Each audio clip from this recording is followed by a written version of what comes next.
morning. Good morning. Many Americans are addicted to the gravity-defying thrills of roller coasters. One of the newest and most amazing new rides is the RailBlazer in California. Joining us today to discuss the RailBlazer and other roller coasters around the country is Rob Decker, a roller coaster expert. The New York Times once called him a real-life roller coaster tycoon. Rob, please tell us about the RailBlazer and why is it one of the top rides in the U.S.? Well, the RailBlazer is here at California's Great America in Santa Clara, California, right in the heart of Silicon Valley where innovation's everything, right?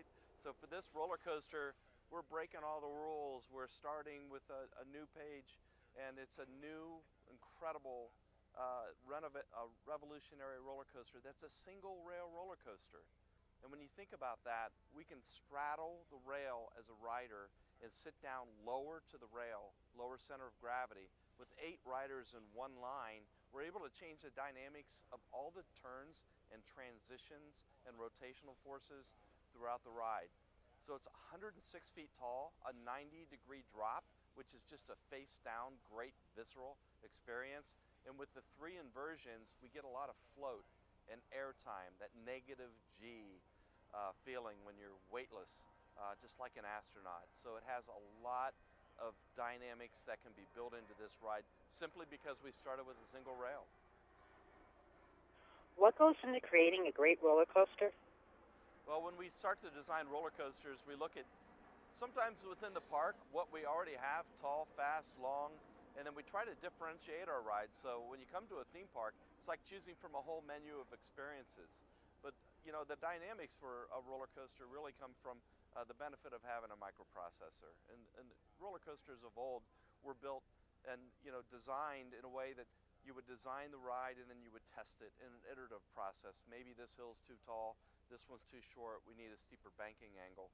But with computer programs today, we can almost plug in all the parameters and all the experiences that we hope that the rider would enjoy from their feedback, and basically model the roller coaster in that fashion. So we work with the best engineers in the world and make sure that the ride is terrifying for one and building that adrenaline rush, but perfectly safe and smooth.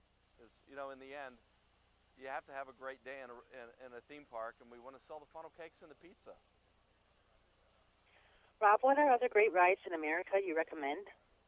Well, Cedar Fair Entertainment Company, which owns and operates California's Great America, has 10 other parks. And this year we're opening rides Steel Vengeance at Cedar Point in Sandusky, Ohio. We have the Twisted Timbers is in Richmond, Virginia this year, just opening. And we're having a lot of our parks in all-season events. The summer's filled with festivals. We have haunt and Halloween events in the fall, and a lot of our parks are now opening at Winterfest events to celebrate the holidays with the family. So I recommend going to cedarfair.com, checking out all that our parks have to offer, and hit a couple of them this year and have a great time. Rob, as an expert, how have roller coasters stayed the same and changed during the years? Well, roller coasters over the years have evolved, and I get this question a lot. How can you continue to break world records and go longer, taller, and faster? And really, the answer is simple. The roller coasters are all designed and based on the human body, and not just what the human body can withstand, because we're not all astronauts after all, but also, how to take care of the forces in the body when you want to go through all the dynamic turns. So the banking angles become important. The rotational forces need to be gentle but exhilarating.